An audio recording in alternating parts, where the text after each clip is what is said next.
Hi, ரொம்ப ரொம்ப சிம்பிளாக நான்வெஜ் கிரேவி மாதிரியே மீல் மேக்கர் கிரேவி இது எப்படி செய்கிறது பார்க்கலாம்.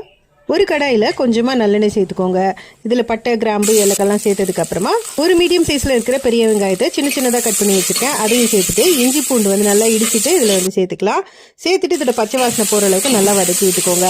இப்போது ஒரு சின்ன தக்காளியை கட் பண்ணி அதையும் சேர்த்துருக்கேன். சேர்த்துட்டு வதக்கி விட்டுக்கலாம். இப்போ இதில் காரத்துக்கு ஏற்ற மாதிரி காஷ்மீரி சில்லி பவுடர், மஞ்சள் பொடி இது ரெண்டும் சேர்த்துக்கலாம். சேர்த்து நல்லா வதக்கி விட்டுக்கோங்க.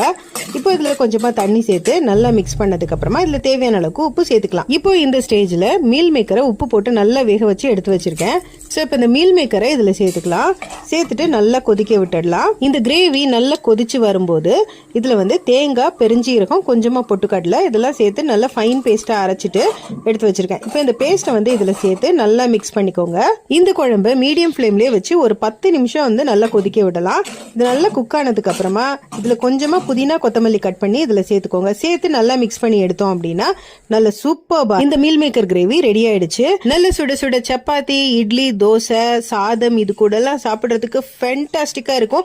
கண்டிப்பா ட்ரை பண்ணி பாருங்க. இன்ட்ரெஸ்டிங் வீடியோஸ்க்கு நம்ம சேனல் சப்ஸ்கிரைப் பண்ணிக்கோங்க. வீடியோ பிடிச்சா லைக் பண்ணுங்க. இன்னொரு வீடியோல பார்க்கலாம். பாய்.